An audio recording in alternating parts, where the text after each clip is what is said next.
Hello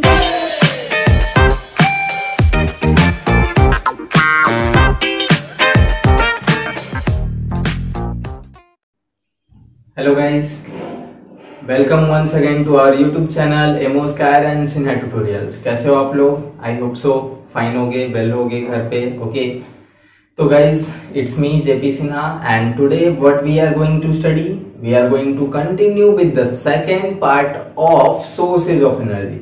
sources of energy तो वैसे syllabus से हटा दिया है guys, you better know that. मैंने इसके बारे में एक वीडियो भी डाला था। ओके, कि CBSE 30% syllabus decreased, right decision और रॉन्ग डिसीजन, ऐसे करके वीडियो का टाइटल था। ओके, तो गाइज इसको तो हटा दिया गया, बट हम लोग देखो इसको भी पढ़ ले रहे हैं। इतना डीपली नहीं स्टडी कर रहे हैं, बट थॉरोली पढ़ रहे हैं, ताकि हम लोगों को आगे चल करके इन फ्यूचर कोई कॉम्प्लिकेशंस, कोई दिक्कत ना हो, इसलिए हम लोग इसको स्टडी कर रहे हैं। तो आज ये हमारा पार्ट 2 है। पार्ट 1 मैंने पहले ही अपलोड कर रखा है। पार्ट 1 का वीडियो अगर आपको नहीं मिला हो तो मैं लिंक जो है डिस्क्रिप्शन बॉक्स में दे दूंगा। ओके गाइस, तो आप वहां से देख लेना, या फिर आप चैनल के प्लेलिस्ट में भी जाकर के देख सकते हो। इसके अलावा भी केमिस्ट्री का भी वीडियोस मैंने बनाया है, एसिड बेस एंड सॉल्ट का, तो आप उसको भी जो है प्लेलिस्ट में जाकर के देख सकते हो। Okay guys, so now without wasting the time, let's start now. It is the part 2 of sources of energy chapter। किस चैप्टर का है guys? Sources of energy chapter. End of course अगर आप क्लास पूछोगे कि सर किस class का है, तो किस क्लास का है, यू बेटर नो, ये क्लास 10th का है। ओके गाइस, तो क्लास 10th का ये पार्ट है हमारा, सोर्सेज ऑफ एनर्जी का पार्ट 2 हम लोगों ने लिया है। ओके, तो पार्ट 2 में हम लोग देखो अब यहाँ से क्या स्टडी करने वाले हैं। पार्ट 1 में हमने पढ़ लिया था किन किन चीजों के बारे में। तो पार्ट 1 में हमने पढ़ लिया था कि एनर्जी को डिफाइन कैसे करेंगे, सोर्स को डिफाइन कैसे करेंगे, सोर्स कितने तरह के होंगे, फिर एनर्जी में से जो फ्यूल हम लोग को ऑब्टेन होता है, फ्यूल से क्योंकि एनर्जी मिलती है, तो फ्यूल क्या होता है, फ्यूल में भी गुड फ्यूल क्या होता है, आइडियल फ्यूल क्या होता है, इन चीजों के बारे में हमने पढ़ी थी। इसके कैरेक्टरिस्टिक्स के बारे में हम लोगों ने पढ़ाई किया था कि इसका कैरेक्टरिस्टिक्स क्या है। ओके, एंड आफ्टर दैट हम लोग एक फॉलो चार्ट के थ्रू इसका क्लासिफिकेशंस किए थे कि एनर्जी का क्लासिफिकेशन कैसे करते हैं। ठीक है गाइज, तो आज हम लोग इसको कंटिन्यू करेंगे इसके बाद के टॉपिक से। तो चलिए स्टार्ट करते हैं। हम लोग आज सबसे पहले यहाँ पे लेते हैं classifications of energy on the basis of renewal. Renew होने के बेसिस पे हम लोग यहाँ एनर्जी का क्लासिफिकेशन कर रहे हैं। तो we are having the heading classification of energy on the basis of renewation. Renew करने के बेसिस पे ये क्लासिफिकेशन है guys.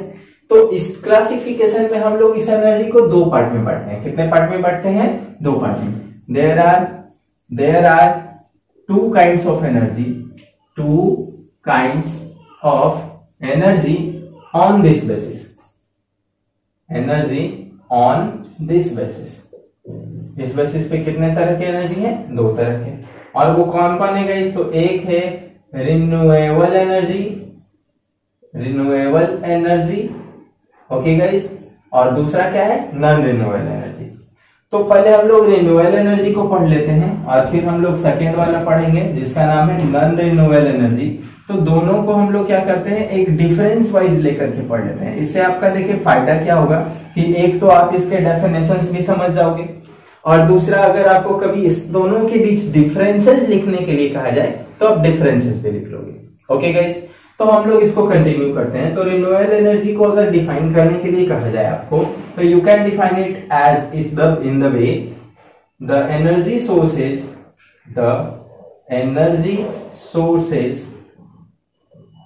That can be renewed after some time interval,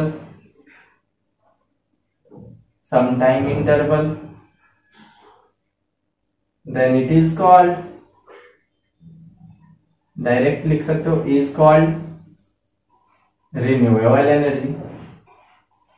okay guys, तो ऐसे सोर्सेज ऑफ एनर्जी को रिन्यूएबल एनर्जी कहते हैं। जैसे इसमें एग्जांपल क्या आ जाएगा हमारा, विंड एनर्जी, वाटर एनर्जी, जिसको आप हाइड्रो एनर्जी भी कहते हो गाइस, वाटर एनर्जी बोलो या हाइड्रो एनर्जी बोलो। ये हो गया हमारा लाइट एनर्जी, जिसको सन से लाइट जो आपका मिलता है वो वाला एनर्जी। तो these all are renewable energy because इसको हम लोग बार बार यूटिलाइज कर सकते हैं। अब विंड एनर्जी है, तो विंड अगर यहाँ से ब्लो होकर के जा रहा है और मैंने यहाँ एक विंड मिल खड़ा कर दिया, तो इस विंड मिल से एनर्जी मिलेगा। अब ये हवा अब आगे मूवमेंट करेगा, तो क्या अगले विंड मिल से हमें एनर्जी नहीं मिलेगा? अगले विंड मिल से भी एनर्जी मिलेगा। तो हम लोग मल्टीपल विंड मिल्स लगाते जा सकते हैं और वही एक ही हवा जो उधर से चला है ये हर विंड मिल को रोटेट करता चलेगा। तो इस तरह से हम लोग क्या करेंगे वहां पे, इस तरह से we will obtain the energy in the different wind mills from the different wind mills, है ना, बाय द सिंगल विंड। उसी विंड को यूज करते हुए हम लोग को मिल जाएगा, ठीक है। और विंड तो ऐसे भी ब्लो करते ही रहता है, वो तो कभी खत्म होगा नहीं हमारे एटमॉस्फेयर से गाइस, ओके। तो इसलिए विंड एनर्जी एक तरह का रिन्यूएबल एनर्जी हो गया, ओके। वाटर एनर्जी या हाइड्रो एनर्जी, तो उसी तरह वाटर कहीं डैम से फ्लो करके आ रहा था तो वहां पे हमने एक टरबाइन लगा दिया, ओके, हाइड्रो इलेक्ट्रिसिटी जनरेट करने के लिए। अब वो वाटर आगे मूव कर रहा है कहीं पे रिवर तक में, तो उधर भी जाकर के हम लोगों ने कुछ लगा दिया उसके लिए एक वैसा ही टरबाइन। तो this kind of things can be regenerated, मतलब दोबारा से इसको जनरेट कर सकता है। तो पहला पॉइंट तो हमारा ये हो गया था डेफिनेशन के टर्म में।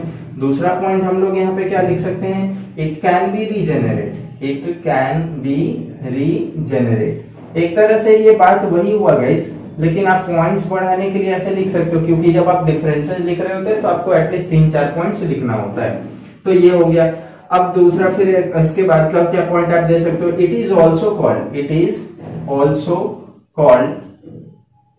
Called non conventional energy. ये वाला जो एनर्जी होता है ये आपका कैसा एनर्जी होता है, नॉन कन्वेंशनल एनर्जी होता है गाइस, ओके। कन्वेंशनल नहीं होता है, ये नॉन कन्वेंशनल होता है। मतलब इसको आप बहुत सावधानी से यूज कर पाते हो, बहुत मेहनत मशक्कत के बाद यूज कर पाते हो, इतना इजीली यूज नहीं हो जाता है। तो it is non conventional energy. Non conventional energy के टाइप्स के कैटेगरी में ये आता है, फॉल करता है, ओके गाइस। नेक्स्ट पॉइंट अगर हम लोग लिखना चाहें तो नेक्स्ट पॉइंट हम लोग यहाँ पे डाल सकते हैं, it never last, it never last. ये कभी लास्ट नहीं करेगा, एंड नहीं होगा, खत्म नहीं होगा, कंटिन्यू चलते ही रहेगा, ओके गाइस। कंटिन्यू चलते रहने का मतलब कि 1 साल 2 साल 3 साल 5 साल 10 साल जिंदगी भर तक भी ये चलते रहेगा, ओके। इसमें कोई खत्म होने वाली बात नहीं है। चलिए अब देखते हैं नॉन रिन्यूएबल एनर्जी में क्या टाइप्स हैं। नॉन रिन्यूएबल एनर्जी को कैसे डिफाइन कर सकते हैं, तो इसका भी डेफिनेशन पहले जो हम लोग लिखेंगे तो कह सकते हैं कि the energy that can't be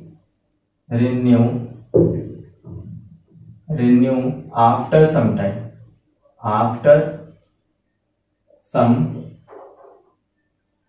time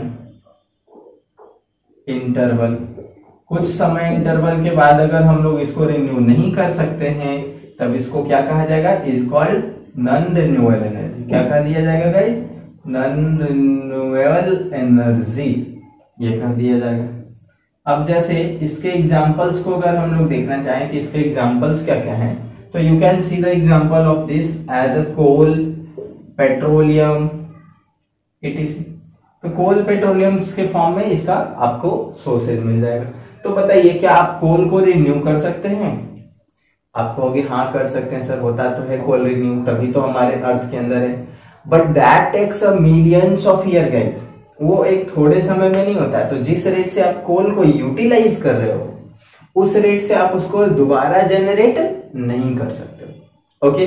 बहुत लंबा समय लेता है एंड लॉन्ग टाइम इंटरवल लेने की वजह से आप सिंपली ये कह सकते हो कि नहीं हम लोग इसको जनरेट नहीं कर सकते। जनरेट करना हुआ तब ना कहलाएगा जब आप अपने लाइफ तक उसको जनरेट कर लो। आपकी पूरी लाइफ खत्म हो जाएगी, आपकी 1 2 4 पीढ़ी जब आकर के गुजर जाएंगे तब जाकर के थोड़ा कुछ कोल जैसा फॉर्म होना शुरू होगा। जितने भी पेड़ पौधे जो क्रश होकर के दबे हैं जमीन के अंदर उसकी वजह से। आप जानते हो कि कोल कैसे बनता है, आपको तो पता ही है, क्लास 8 में आपने पढ़ा होगा। अगर नहीं पढ़ा है तो कोल एंड पेट्रोलियम का चैप्टर क्लास 8 के लिए जल्द ही मैं लाऊंगा, तो तो आप उसमें देख सकते हो।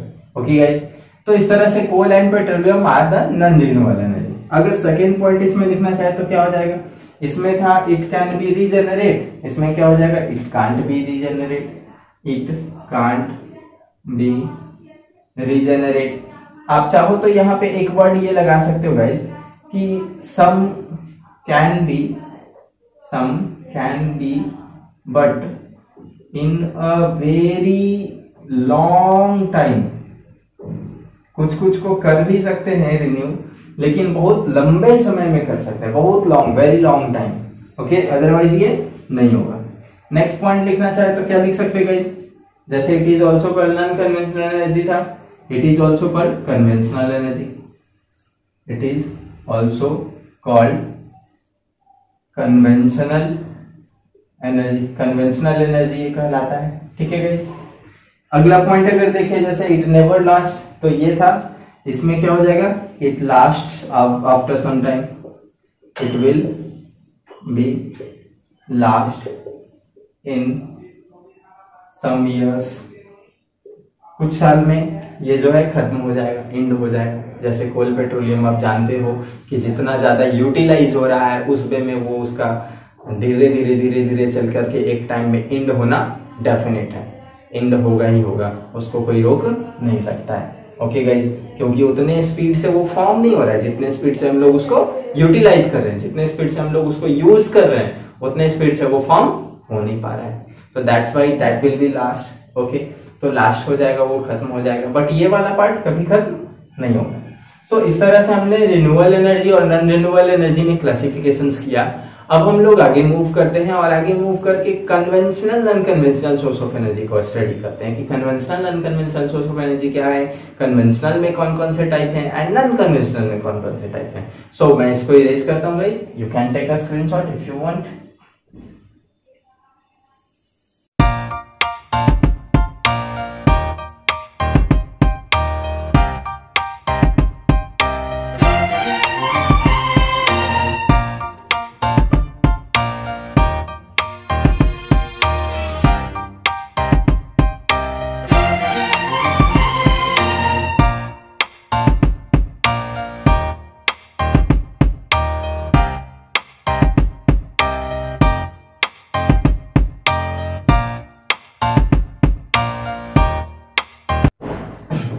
Okay guys, so now we are taking the topic again, classification of energy,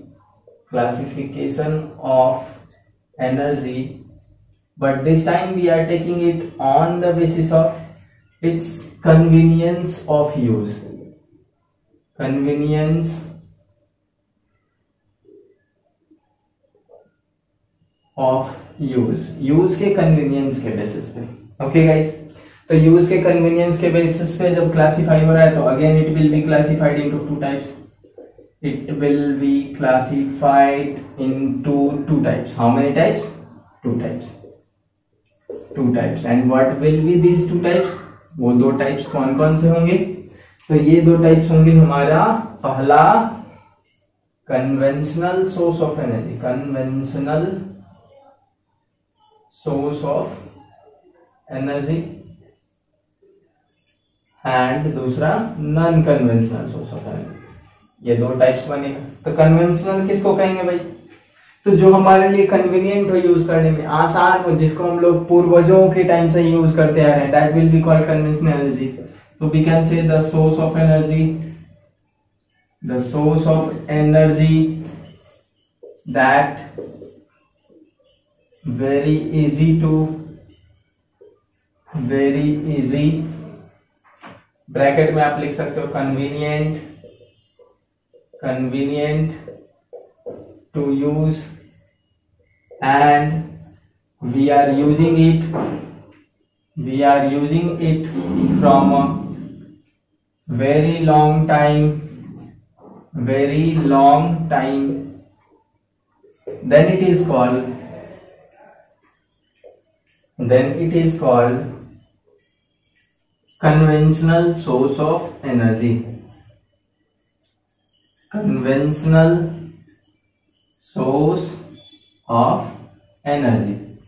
जिसको इजी हो यूज करने में और लंबे समय से यूज करते आ रहे हो, मतलब एंशियंट टाइम से, जैसे हमारे पूर्वजों ने भी यूज किया हो और हम लोग भी अब यूज करते आ रहे हो, तो that kind of source is called conventional source. तो एक्चुअल में इस कन्वेंशनल सोर्स की बात करें गाइस, तो इस कन्वेंशनल सोर्स में ज्यादा कुछ नहीं आता है, ओनली हम लोगों का आता है fossil fuels and petroleum substance. तो फॉसिल फ्यूल्स में ही पेट्रोलियम है, आप ये भी जानते हो, फॉसिल फ्यूल में ही हमारा कोल भी आता है, फॉसिल फ्यूल में ही हमारा पेट्रोलियम भी है। तो simply we can say that fossil fuel आता है एंड बायोमासेज आते हैं। बायोमास का मतलब हम लोग का जो काउडंग वगैरह का केक हो गया, काउडंग केक, जिसको आप गोईठा या उपला कुछ कहते हो, ओके, है ना, इसी नाम से जाना जाता है। गांव में तो ये काफी ज्यादा यूटिलाइज होता है। इनफैक्ट मैं भी जब छोटा बच्चा था, ओके, तो गांव में ये यूज होता था और मुझे जो है किसी ग्वाले के घर से लाने के लिए भी कई बार कहा जाता था कि जाओ बेटा ला दो घर में, उससे खाना वाना बनेगा, है ना गाइस। तो चलिए, आप लोग तो अच्छी बात है कि इन सब चीजों को आप देखे ही नहीं हो, मतलब बहुत कम देखे हो, शहरों में तो कम ही देखने को मिलता है ना। तो लेट्स लर्न अबाउट दिस। तो हम लोग यहाँ पे एक जो पढ़ने वाले हैं वो फॉसिल फ्यूल पढ़ने वाले हैं, दूसरा कुछ बायोमास एंड बायोगैसेस के बारे में पढ़ने वाले हैं। तो इन्हीं चीजों को जो है कन्वीनियंटली हम लोग यूज करते आए, पुराने जमाने से यूज करते आए, है ना। और अब जो हो गया, अब तो हमारा न्यू डेवलप्ड कई सारा थिंग्स है, जैसे इंडक्शन कुकर, ईटीसी बहुत तरह का है, तो उसको हम लोग कन्वीनियंटली उतना इजिली यूज नहीं कर पाते। तो अलावा जो सेकेंड पार्ट है वो है हमारा non conventional source of energy, जिसको पढ़ेंगे जस्ट इसके बाद, ओके गाइस। तो कन्वेंशनल सोर्स ऑफ एनर्जी में we are starting with the fossil fuel, okay. So I am taking the heading as fossil fuel. Fossil fuel हमने यहाँ पे heading लिया। तो फॉसिल फ्यूल क्या होगा गाइस? तो फॉसिल फ्यूल ऐसे सोर्स ऑफ एनर्जी होंगे जो फॉसिल से मिलते हैं। फॉसिल्स मतलब डेड डिकेड थिंग्स है, बहुत सालों से जो डेड डिकेड होकर के जमीन के अंदर दब गए हैं, वही धीरे धीरे कन्वर्ट होकर के हमारा कोल एंड पेट्रोलियम टाइप के सब्सटेंस बना रहे हैं, तो that is called the fossil fuel, okay. तो हम लोग इसको डिफाइन करके कह सकते हैं कि the fuel that are formed by dead and decayed components pressed inside the earth crust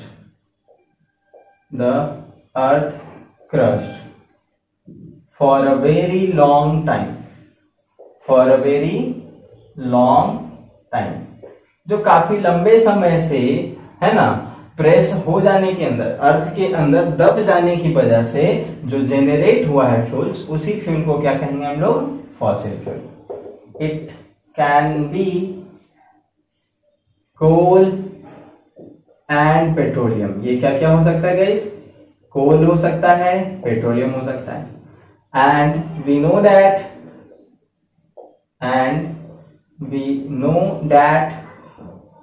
these fuels are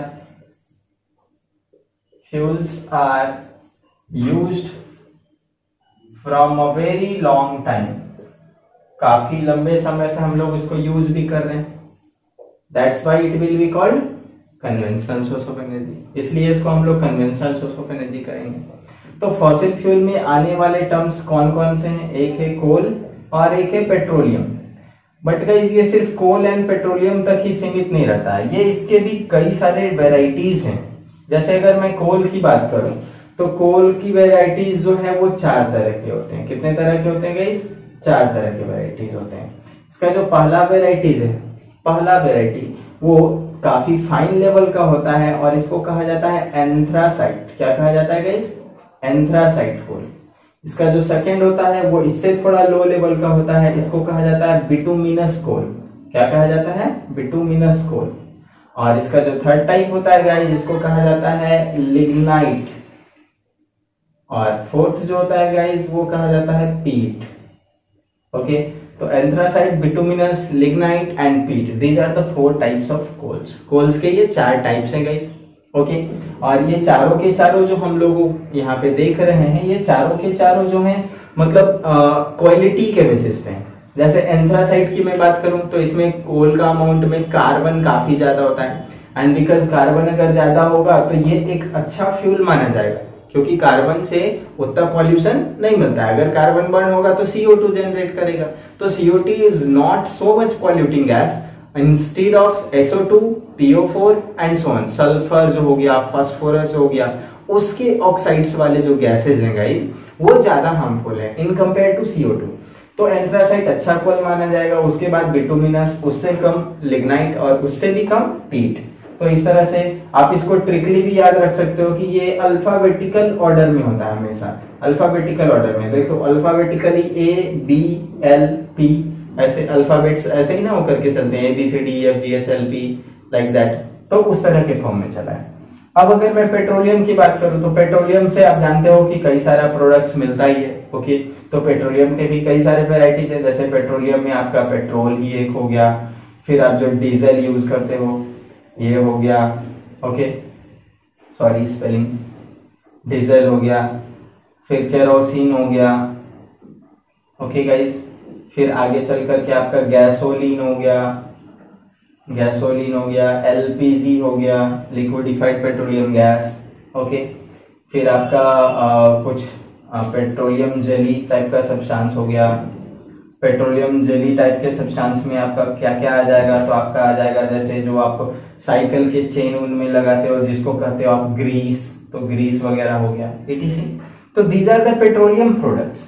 हाँ, इन पेट्रोलियम प्रोडक्ट्स में से भी आजकल जो हम लोग सबसे ज्यादा कन्वीनियंटली यूज कर रहे हैं वो क्या है हमारा LPG, सबसे ज्यादा कन्वीनियंटली यूज कर रहे हैं LPG। और अगर मैं आपको यहाँ पे बता दूं इसी तरह LPG की ही टाइप का एक और सब्सटेंस होता है जिसको आप कहते हो CNG, फुल फॉर्म होता है कॉम्प्रेस्ड नेचुरल गैस। क्या फुल फॉर्म होता है? Compressed natural gas. तो you should better know about this. ये एक नेचुरल गैस है जो कंप्रेस किया होता है। तो नेचुरल गैस वाला कंप्रेशन ये किससे मिलता है? तो ये हमें कोल के प्यूरिफिकेशन से मिलता है, पेट्रोलियम से नहीं। किससे मिलता है? कोल के प्यूरिफिकेशन से। कोल को जब प्यूरिफाई कर रहे होते हैं तो उस समय जो गैसेज जनरेट होता है वो CNG होता है, और पेट्रोलियम से जो करते हैं वो हमारा क्या होता है? LPG। LPG का स्टैंड क्या होता है, किसके लिए करता है गाइस? ये स्टैंड करता है लिक्विडिफाइड पेट्रोलियम गैस के लिए, लिक्विडिफाइड पेट्रोलियम गैस, ये इसके लिए है LPG के लिए। और CNG कॉम्प्रेस्ड नेचुरल गैस। तो नेचुरल गैस जो है वो हमारा मीथेन टाइप का गैसेज होता है, मीथेन, ओके।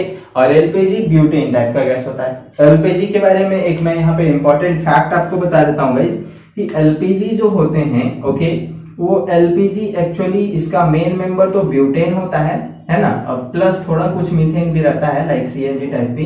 बट इसमें सबसे बड़ी चीज ये है कि यहाँ पर इसके स्मेल के लिए एक अलग से हम लोग कंपोनेंट यहाँ पे डालते हैं, एक अलग से कंपोनेंट जिसको क्या कहा जाता है? Ethyl thiosulphate. क्या कहा जाता है? Ethyl thiosulphate, okay guys. तो ये वाला कंपोनेंट ही जाकर के उसमें एक स्मेल लाता है, और स्मेल ला करके उसको जो है LPG को हम लोग के लिए मिजरेबल बनाता है कि ये लीकेज हो रहा है या क्या हो रहा है, जिससे हमें पता चल सके, ओके। और कभी कभी इसी में थायोसल्फेट की जगह एक चीज और डाला जाता है जिसको कहते हैं इथाइल मरकैप्टन, ये भी कई बार डाला जाता है। तो ये दोनों में से कोई ऐसे ज्यादा यूज वाला ये मरकैप्टन ही हो गया, थायोसल्फेट वाला काफी कम यूज होता है गाइस, ओके। तो इथाइल मरकैप्टन नाम का कंपोनेंट जो है वो डाला हुआ रहता है, इसकी वजह से उसमें स्मेल आता है। अदरवाइज गैस लीक भी हो जाएगा तो हम लोग को कभी पता नहीं चलेगा कि हाँ गैस क्यों लीक हुआ, क्यों नहीं हुआ। बट इथाइल मरकैप्टन की वजह से हम लोग को पता चल पाता है, क्योंकि यही जो है वो बेकार सा एकदम बदबू टाइप वाला स्मेल देता है, और इस स्मेल से ही हम लोग पहचान जाते हैं कि वो गैस जो है लीक हो रहा है, ठीक है गाइस। तो इस तरह से हम लोग पहला जो पढ़ लिए फॉसिल फ्यूल के बारे में कि फॉसिल फ्यूल क्या है क्या नहीं है। अब हम लोग इसके देखते हैं कि फॉसिल फ्यूल को यूज करने से हम लोगों को फायदा क्या है और हम लोग को घाटा क्या है, ओके, है ना। तो हम लोग इसका ये देखते हैं गाइस, फॉसिल फ्यूल का।